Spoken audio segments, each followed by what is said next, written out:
जोधपुर के राठौर रतन सिंह जी की इकलौती पुत्री मीराबाई का जन्म 16वीं शताब्दी में हुआ था।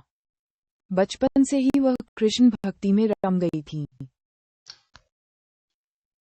मीराबाई के बचपन में हुई एक घटना की वजह से उनका कृष्ण प्रेम अपनी चरम अवस्था तक पहुंचा। एक दिन उनके पड़ोस में किसी बड़े आदमी के यहाँ बारात आई। सभी औरतें छत पर खड़ी होकर बारात देख रही थीं।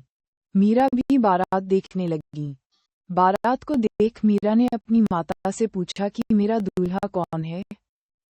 इस पर उनकी माता ने कृष्ण की मूर्ति की ओर इशारा करके कह दिया कि यही तुम्हारे दूल्हा हैं। बस ये बात मीरा के बालमन में एक गांठ की तरह बंध गई। बाद में मीराबाई की शादी महाराणा सांगा के पुत्र भोजराज, जो आगे चलकर महाराणा कुंभा कहलाए, से कर दी गई। मीरा ने गुरु के बारे में कहा है कि बिना गुरु धारण किए भक्ति नहीं होती। भक्तिपूर्ण इंसान ही प्रभु प्राप्ति का भेद बता सकता है। वही सच्चा गुरु है। स्वयं मीरा के पद से पता चलता है कि उनके गुरु रैदास थे। इस शादी के लिए पहले तो मीराबाई ने मना कर दिया, लेकिन जोर देने पर वह फूट फूट कर रोने लगी। शादी के बाद विदाई के समय वे कृष्ण की वही मूर्ति अपने साथ ले गईं, जिसे उनकी माता ने उनका दूल्हा बताया था। ससुराल में अपने घरेलू कामकाज निबटाने के बाद मीरा रोज कृष्ण के मंदिर चली जाती और कृष्ण की पूजा करती, उनकी मूर्ति के सामने गाती और नृत्य करती।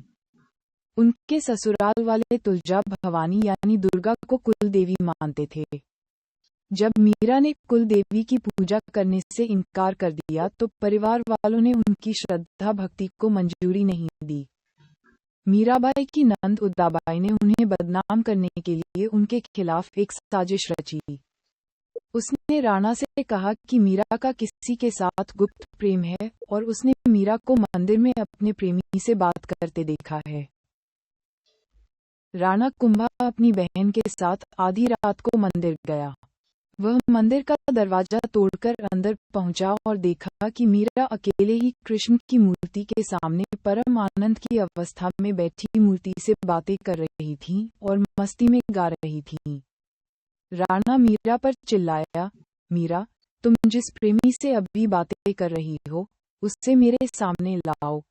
मीरा ने जवाब दिया, वह सामने बैठा है, मेरा स्वामी नैनचोर, जिसने मेरा दिल चुराया है, और वह समाधि में चली गई।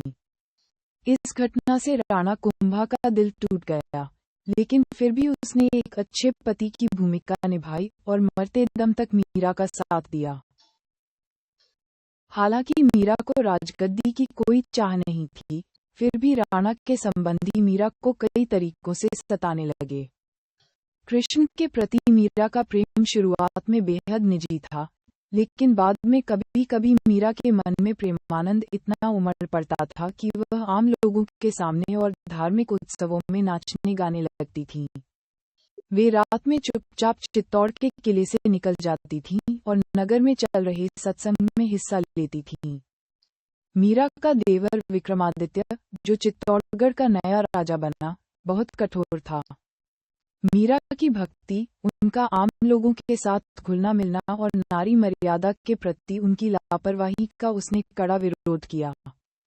उसने मीरा को मारने की कई बार कोशिश की। विवाह का मतलब यही है कि आप एक इंसान के लिए अपनी हर चीज समर्पित कर दें, अपना शरीर, अपना मन और अपनी भावनाएं।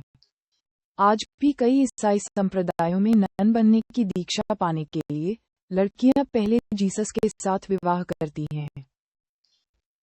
यहाँ तक कि एक बार उसने मीरा के पास फूलों की टोकरी में एक जहरीला सांप रखकर भेजा और मीरा को संदेश भिजवाया कि टोकरी में फूलों के हार हैं।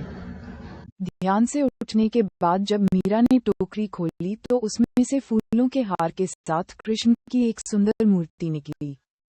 राणा का तैयार किया हुआ कांटों का बिस्तर भी मीरा के लिए फूलों का सेज बन गया जब मीरा उस पर सोने चली। जब यातनाएं बर्दाश्त से बाहर हो गईं, तो उन्होंने चित्तौड़ छोड़ दिया। वे पहले मीरता गईं, लेकिन जब उन्हें वहां भी संतोष नहीं मिला तो कुछ समय के बाद उन्होंने कृष्ण भक्ति के केंद्र वृंदावन का रुख कर लिया। मीरा मानती थी कि वह गोपी ललिता ही हैं, जिन्होंने फिर से जन्म लिया है। ललिता कृष्ण के प्रेम में दीवानी थी। खैर, मीरा ने अपनी तीर्थयात्रा जारी रखी। वे एक गांव से दूसरे गांव नाचती गाती पूरे उत्तर भारत में घूमती रहीं। माना जाता है कि उन्होंने अपने जीवन के अंतिम कुछ साल गुजरात के द्वारका में गुजारे। ऐसा कहा जाता है कि दर्शकों की पूरी भीड़ के सामने मीरा द्वारकाधीश की मूर्ति में समा गईं।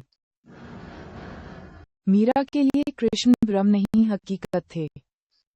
इंसान आमतौर पर शरीर, मन और बहुत सारी भावनाओं से बना है।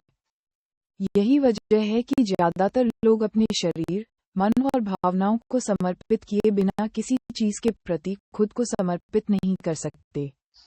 विवाह का मतलब यही है कि आप एक इंसान के लिए अपनी हर चीज समर्पित कर दें, अपना शरीर, अपना मन और अपनी भावनाएं। आज भी कई ईसाई संप्रदायों में नन बनने की दीक्षा पाने के लिए लड़कियां पहले जीसस के साथ विवाह करती हैं। कुछ लोगों के लिए ये समर्पण शरीर, मन और भावनाओं के परे एक ऐसे धरातल पर पहुंच गया जो बिल्कुल अलग था, जहां यह उनके लिए परम सत्य बन गया था। ऐसे लोगों में से एक मीराबाई थी, जो कृष्ण को अपना पति मानती थी। कृष्ण को लेकर मीरा इतनी दीवानी थी कि महज 8 साल की उम्र में मन ही मन उन्होंने कृष्ण से विवाह कर लिया।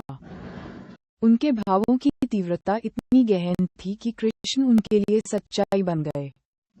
यह मीरा के लिए कोई मतिभ्रम नहीं था, यह एक सच्चाई थी कि कृष्ण उनके साथ उठते बैठते थे, घूमते थे। ऐसे में मीरा के पति को उनके साथ दिक्कत होने लगी, क्योंकि वह हमेशा अपने दिव्य प्रेमी के साथ रहती। यहाँ तक कि मीरा ने अपने दिव्य प्रेमी के साथ संभोग भी किया। उनके पति ने हर संभव कोशिश की ये सब समझने की, क्योंकि वह मीरा को वाकई प्यार करता था। लेकिन वह नहीं जान सका कि आखिर मीरा के साथ हो क्या रहा है। दरअसल मीरा जिस स्थिति से गुजर रही थी और उनके साथ जो भी हो रहा था वह बहुत वास्तविक लगता था, लेकिन उनके पति को कुछ भी नजर नहीं आता था। वह इतना निराश हो गया कि एक दिन उसने खुद को नीले रंग से पोत लिया, कृष्ण की तरह के पोशाक पहनकर मीरा के पास आया। दुर्भाग्य से उसने गलत तरह के रंग का इस्तेमाल कर लिया, जिसकी वजह से उसे एलर्जी हो गई और शरीर पर चकत्ते निकल आए। मीरा के इर्द गिर्द के लोग शुरुआत में बड़े चकराए कि आखिर मीरा का क्या करें। बाद में जब कृष्ण के प्रति मीरा का प्रेम अपनी चरम ऊंचाइयों तक पहुंच गया, तब लोगों को ये समझ आया कि वे कोई असाधारण औरत हैं।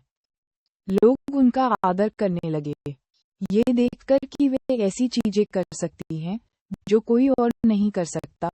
उनके आसपास भीड़ इकट्ठी होने लगी। मीरा ने जवाब दिया, वह सामने बैठा है, मेरा स्वामी नैनचोर, जिसने मेरा दिल चुराया है, और वह समाधि में चली गई। पति के मरने के बाद मीरा पर व्यभिचार का आरोप लगाया गया। उन दिनों व्यभिचार के लिए मृत्यु दंड दिया जाता था, इसलिए शाही दरबार में उन्हें जहर पीने को दिया गया। उन्होंने कृष्ण को याद किया और जहर पीकर वहां से चल दी। लोग उनके मरने का इंतजार कर रहे थे, लेकिन वह स्वस्थ है और प्रसन्न बनी रहीं। इस तरह की कई घटनाएं हुईं। दरअसल भक्ति ऐसी चीज है जो व्यक्ति को खुद से भी खाली कर देती है। जब मैं भक्ति कहता हूँ तो मैं किसी मत या धारणा में विश्वास की बात नहीं कर रहा हूँ। मेरा मतलब पूरे भरोसे और आस्था के साथ आगे बढ़ने से है। तो सवाल उठता है कि मैं भरोसा कैसे करूं? आप इस धरती पर आराम से बैठे हैं, ये भी भरोसा ही है। ये गोल धरती बड़ी तेजी से अपनी धुरी पर और सूरज के चारों ओर घूम रही है।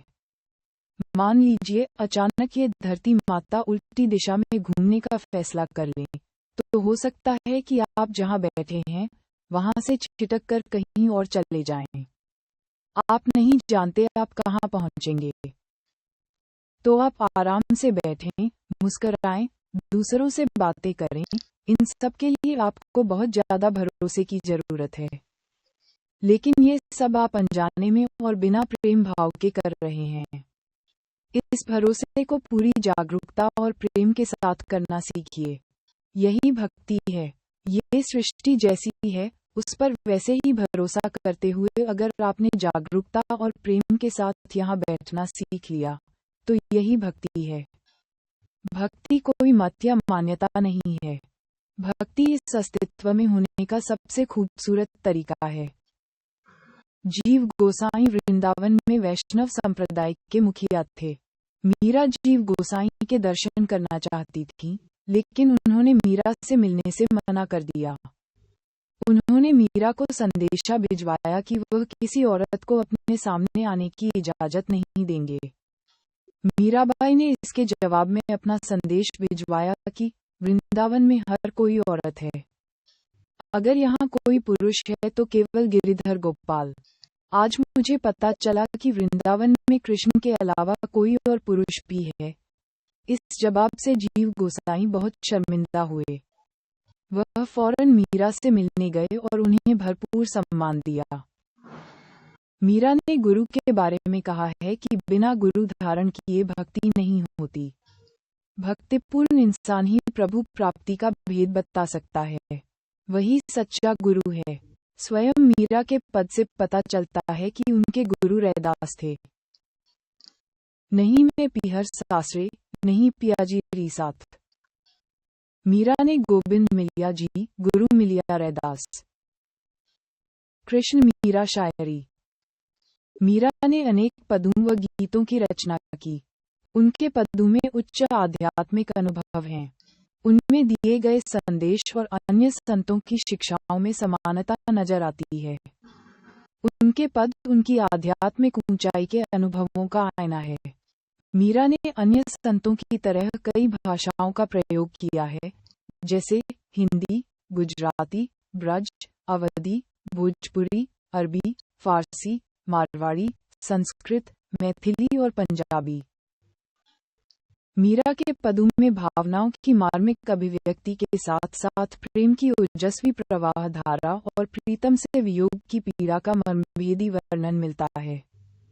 प्रेम की साक्षात मूर्ति मीरा के बराबर शायद ही कोई कवि हो। जाके सिर मोर मुकुट मेरो पति सोई, छाड़ी दई कुल की कहानी कहा करे कोई। संतन धिग बैठी बैठी लोक लाज खोई, अंसुवन जल सींची सींची प्रेम बैली बोई। दधी मथी घृत काड़ी लियो डारी दई छोई, भगत देखी राजी भई जगत देखी रोई। दासी मीरा लाल गिरिधर तारो अब मोई, पायो जी मैंने नाम रतन धन पायो। वस्तु अमोलक दी महारे सतगुरु, कृपा कर अपनायो। जन्म जन्म की पूंजी पाई, जग में सभी खोवायो।